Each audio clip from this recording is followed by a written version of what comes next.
Good evening and welcome to this edition of the Hamilton Report. I'm Scott J. Hamilton, and I'm so happy that you have decided to spend a bit of time with me this evening. It's always a pleasure that when I have a chance to sit with you and talk about things that are important to Democrats throughout our state. And we're also very fortunate to have a number of Dems from other parts of the United States tune into this broadcast every week. So we welcome you no matter where you're from. And I'm certainly glad that you are here with us this evening. I want to say a quick special word of thank yous to my guest last week, Reverend Jesse Jackson Jr. from right here in Oklahoma City. Gave us so much to think about when it comes to living while Black.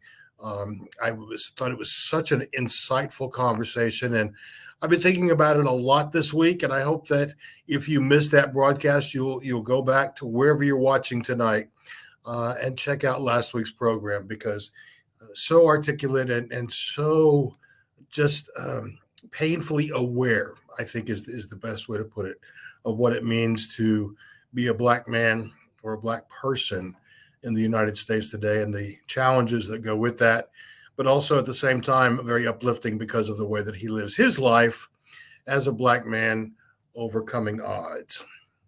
Well, tonight's broadcast is a little bit different because if you've watched the show at all, you know that frequently I will ask folks to let us know what they want to see on this broadcast, guests that they would like to have interviews, topics that you would like to have discussed. And on Thanksgiving night, I received an email from a man named Robert, and he said, "You are always looking for ideas for your show, and I have one that you haven't discussed." And he was absolutely right. He says, "We dodged a bullet for Thanksgiving because we were at my in-laws. Unfortunately, Christmas, it will not be that easy. We'll all gather at my parents' house, including that one uncle that it seems like we all have in our families. His name, I'm not going to repeat his name now, but this is a man that evidently comes to the dining room table wearing his MAGA hat." And he says, "How do I talk sense to my MAGA hat wearing relatives?" The short answer to that is you don't. Now, stay with me a minute because it's not that cut and dried. When I say you don't, I'm talking about the hardcore believers of the great lie, people who are anti-vaxxers, people who only because it's been President Biden who has done such a remarkable job of rolling out vaccines in our country and around the world, but people who will absolutely not take truth, no matter how you feed it to them, and absorb that. So what it winds up being is two people or two factions within a family. It could be evenly split. Oftentimes it's not so, where people are arguing politics in a way that is simply unwinnable. So the bad news, and I'm sorry about this, Robert, the bad news is it's probably just as well that you stay away from your uncle, because even if you don't bring it up, chances are very good that he's going to bring up politics and talk about all that's wrong with the current administration and is waiting for the day for 45 to come back in all his glory. Now, here's the good news, though, because not everyone at that table is going to believe like your uncle. I'm sure that you have other family members, I hope, that will at least lean with you a bit towards something that's more logical, and that they are folks who can begin to understand what you're saying. It doesn't have to be confrontational. As a matter of fact, that's the hardest part. And I know from experience, it's very difficult not to become heated and angry. But ultimately, that's not going to do you any good, and it's not going to do anyone at your table any good in trying to convince one person on how they should support Democrats and what Democrats stand for in this country. Now, the others, though, especially those who maybe have been registered Republicans for a long time but became disenchanted under 45's leadership, and certainly may be disenchanted with the leadership from the current occupant of the Oklahoma governor's mansion. Those are the folks that you can begin to have discussions with that can be actually quite fruitful. I'm not saying that you're going to turn a bunch of Republicans into Democratic voters, but these are folks who you know intuitively whether they will listen to you or not, whether they will take any kind of advice from you, and more important than all of that, I think, is that these are the people who will listen to facts and be at least somewhat open. Now, again, I'm looking at a comment from one of our viewers. It says, keep something going in their mouth so they can't talk and then retreat. That's actually better advice than what I just gave for that one person. But now I'm talking about the remainder of the folks, not just gathered around a holiday table, but people you work with, your neighbors, your friends. Not all my friends believe as I do, certainly not as vociferously. But that's okay. We can still talk, and I can begin to create a logical conversation that hopefully people will begin to latch onto, even if it's only in little pieces. And one of the things that I would encourage you to do is start by looking at what Democrats are doing in Oklahoma and in our nation to make things better. Democrats truly do deliver. We've all seen the challenges of getting movement on the Build Back Better plan and the infrastructure package. But I think through lots of discussion and a lot of hard work, especially at the hands of President Biden and Vice President Harris, that we have seen some tremendous things happening that will quite positively impact generations to come. And those are the things that we can begin to talk to people about that will, I think, begin to make a difference. One of the things that's worth noting is that Oklahomans have no real representation in either the U.S. House or the Senate. We simply don't, because they continue to vote along party lines, say ridiculous things, and they don't represent Oklahoma as a whole. As a matter of fact, I think that daily they're representing less and less of what the people in Oklahoma believe, want, and need. For those of your acquaintances or your family members who drive in Oklahoma, it doesn't matter where, if it's the Panhandle or if it's Ardmore or anywhere in between, we all know what driving on Oklahoma roads is like. We all know that feeling of approaching a bridge and wondering if we'll make it over before the bridge crumbles. And these are where numbers are your friends. We can look at how much Oklahoma will gain. Now, this was voted against by our senators and our congressional representatives, and they voted against $4.3 billion for roads right here in Oklahoma. $4.3 billion that they said that they would not support for Oklahomans. Let's look at those bridges for a moment. $266 million for bridges in our state can make a powerful difference, particularly for small communities who have perhaps one decent way into the community and one out that involves a bridge. I've heard stories of people having to spend an extra hour and a half commuting to and from work because a bridge was not workable that would take them to their home. $266 million is a lot of money for those bridges. Now, this is a very, very important one. $354 million for improved public transportation. Now, I don't want you to think just about Tulsa and Oklahoma City and Edmond and Norman when it comes to public trans. Those are certainly bigger public transit systems, but that's not all this money is for. In fact, it's to develop new ways of getting from Oklahoma City to Tulsa that don't involve paying a toll road that was supposed to have been paid for in 1959, and we're still paying for it. That's called the Turnpike. So if we can develop a high-speed rail system or simply just extending the Heartland Flyer from Oklahoma City to Tulsa. Imagine what that could do, not just in ease of moving people back and forth, but the profound impact that that will have on climate change in our state. Speaking of climate change, through this Biden package, we will be receiving $66 million for electric vehicle charging stations. Now, I don't have an electric vehicle. I don't know too many people that do, but that number is starting to increase. When we know that the Ford F-150 is being produced as an electric vehicle, that's a game changer and certainly one that will impact Oklahoma. By spending $66 million on these charging stations, we literally have a chance to create the infrastructure here to get from not just one part of Oklahoma to another, but from Oklahoma to other states, because they too will be building these rapid charging stations. And so the long-term benefit, again, it's serving the people while also protecting the climate.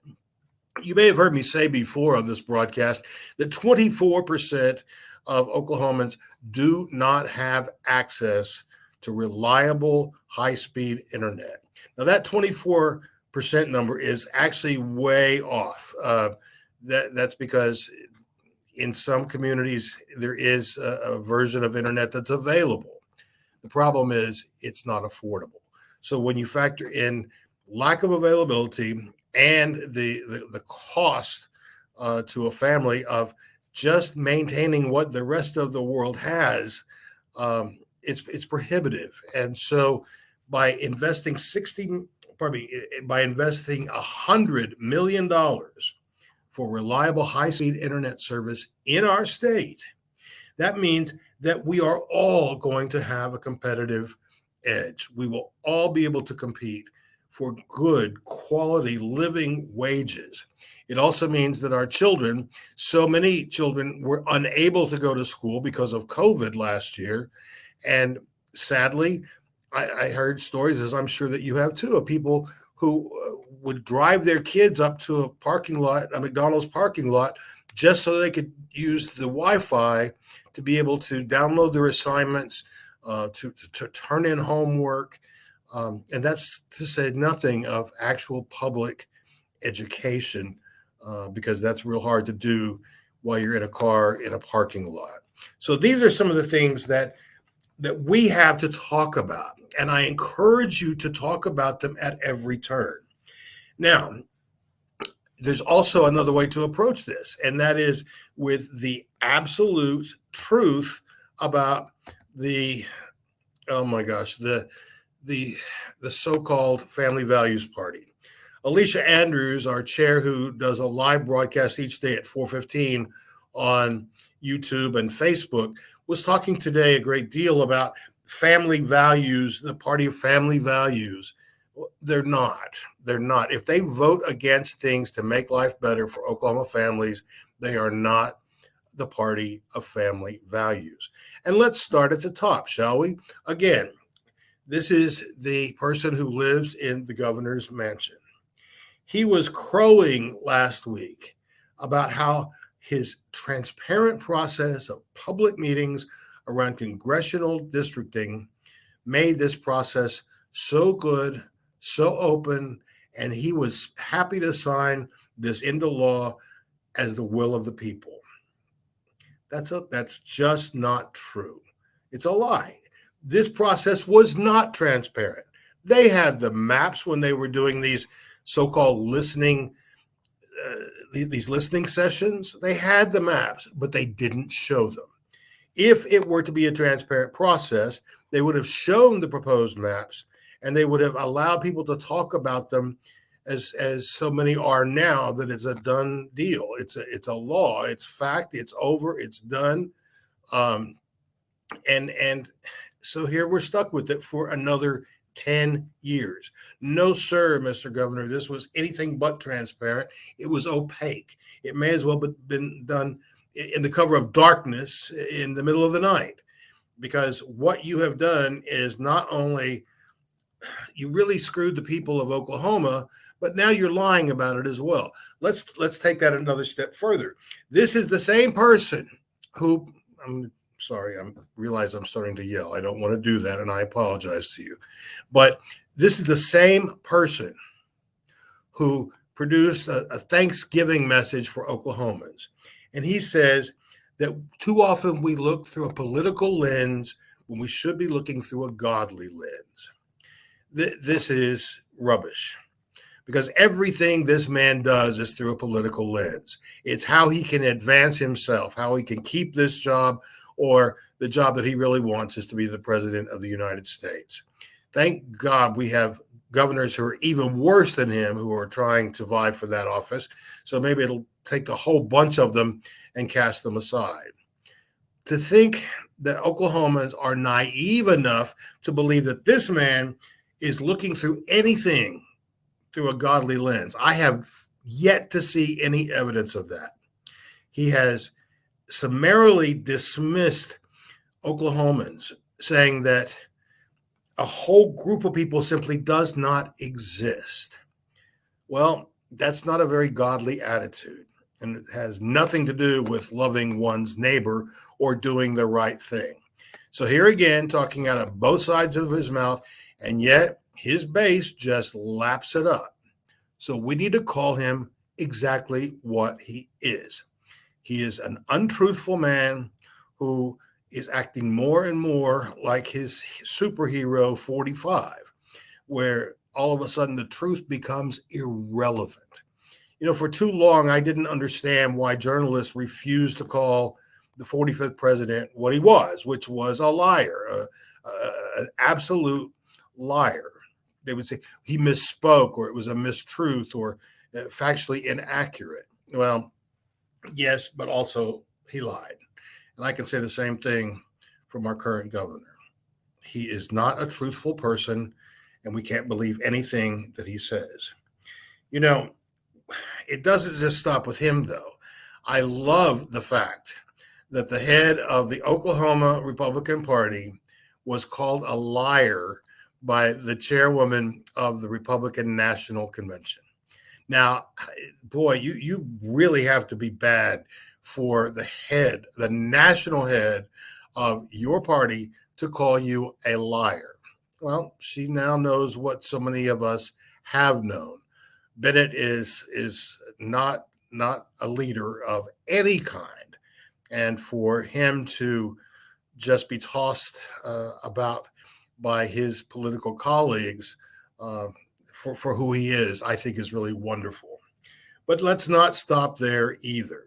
We have an elected official in the state, Nathan. His last name sounds a lot like dumb. I'll leave it at that.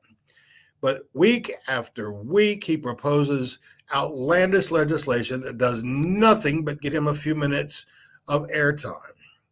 Well, one of the most disgusting things that I've seen in a long time was last week, a holiday week, when emotions were still so raw from the verdicts that we had seen in the last 2 weeks. He proposed Kyle's Law here in Oklahoma. Now, you recall that Kyle Rittenhouse killed people and got off because he was defending himself. I'll leave that right there. I was not in the jury room. I don't know how they thought, but that's not at all the way that I saw things, and I doubt that you did either. But this law, this Kyle's Law, if you kill someone in self-defense, if you're claiming self-defense, it would create a situation that you could not be prosecuted criminally, and what's more, you couldn't be sued civilly. Now, come on, this party of family values, how is that protecting your family or mine? It's not. What it does is encourages bad behavior from a man-child who really could have, his life could have been so much different, and so could the lives of those that he killed. We don't need a Kyle's Law in Oklahoma. We simply need some right-thinking legislators.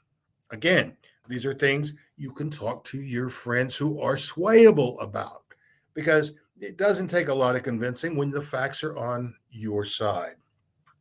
You recall that the head of the Oklahoma National Guard was fired by Stitt and was replaced straight away with one of the governor's friends, who his first act in this position declared that no, the Oklahoma National Guard would not have to be vaccinated against the COVID virus. Well, the Pentagon had very different thoughts on that and said, oh, yes, the Oklahoma National Guard is not exempt from doing what every other National Guard is doing throughout the country. And yes, they will be vaccinated. This is all work that's designed to keep us from looking at what we don't have in Oklahoma. What we don't have are enough good paying jobs. I'll tell you, I admire someone that works 2 or 3 or more jobs just to keep a roof over their head and food on the table. But it shouldn't be that way in 2021 in Oklahoma. Our children should not be hungry. Our homelessness has exploded in Oklahoma City, at least these last several years. It is, and it's getting cold, and I'm concerned about these people. But as long as we talk about running over protesters and Kyle's Law and inane things like this, then we don't have to tackle what's really going on in our backyard. Friends, it's time for us to speak truth to power, and more importantly, truth to perceived power. Our relatives, our friends, our acquaintances, our coworkers, our bosses, there's only so much that we can do. But when we have truth on our side, well, that makes it a whole lot stronger. Even if you don't convince someone, you know that you have the truth. And if they refuse to hear it, well, that's on them. So there is no way that any one of us can convince certain people. These are the same kind of people who are still waiting in Dallas for John F. Kennedy Jr. to return from the grave so that he can run with the 45th president in next year's presidential, or in 2024 for the presidential election. They're still waiting outside for this man to appear. You're not going to convince them. I'm not going to convince them. And if President Biden was handing out $1,000 bills on the street, they would take them, but say it wasn't enough because, according to them, nothing is right with Democrats. But let me tell you this: Democrats deliver. Republicans obstruct. And they are obstructing us into further and further down a deep hole that really will just make young talent get up and leave Oklahoma. It will keep businesses from coming in. And I don't mean more, and I'm trying to be sensitive here, but I don't mean more Oklahoma minimum wage jobs, because those do not afford someone to live even a modest existence. And so things have got to change, and we have the capability and the tools because we have the truth on our side. But I'd like for you to think about these things as we move into the rest of this year. We have a lot of holidays coming up, and I know how frustrating it can be, how at times you can feel like you're the only one in the room with a lick of sense. But that's okay. Know that you have it. And more than that, know that you have the numbers to back it up. When we look at the joblessness in our country now, it is a fraction, a tiny fraction of where it was when the last president was in office. That's because Biden, his plans, and his people are working for Americans. Yes, we have to register people to vote. Yes, we have to vote. Yes, we have to support our candidates. but we also have the truth on our side. And that's more than just a noble thought. It's actually great ammunition to have because there are those who will listen to the facts, who will say, I'd never thought of that before, or I didn't realize that. People who would attend a gun rally, for example, but now if they are considered to be a riot, and in Oklahoma it takes 3 people to be considered a riot, if someone feels unsafe by this group of, quote, rioters, they can run over someone with absolutely no consequences. Now, look, I don't want anyone dead. And I think that most of us can agree on that. So it doesn't matter if it's a political rally. It doesn't matter if it's a gun rights lobby rally or a women's health rally. It doesn't matter. That's part of what it means to be an American, to be able to gather with other people who believe like you do and stand up for what you believe is right. And one thing that is not right is our legislature now pushing to have overturned what the court has said. No, we're going to put this bill on hold because it just doesn't seem constitutional. Now, that's also a good reason to point back to the current governor. So much of what he has done and what he has appointed his people, who are his friends, to do has been to defend unconstitutional laws that he has signed. Is no one doing the work to determine if they're legitimate, that they can, in fact, stand up to constitutional scrutiny? Evidently, nobody on the Republican side of the aisle is. And they're the ones in charge today. But it won't last because we have the truth, with the facts, we have the fortitude, and we have people who care about people. And that's a pretty powerful combination. Friends, I'm so grateful that you spent some time with us this evening. If this resonated for you at all, I hope that you will share it with your friends on social media and tune in again next week. We are always happy to have this time together. So from all of us at the Oklahoma Democratic Party and the Hamilton Report, I'm Scott J. Hamilton, thanking you for joining us. I'll look forward to seeing you next Monday evening at 6:30. Good night.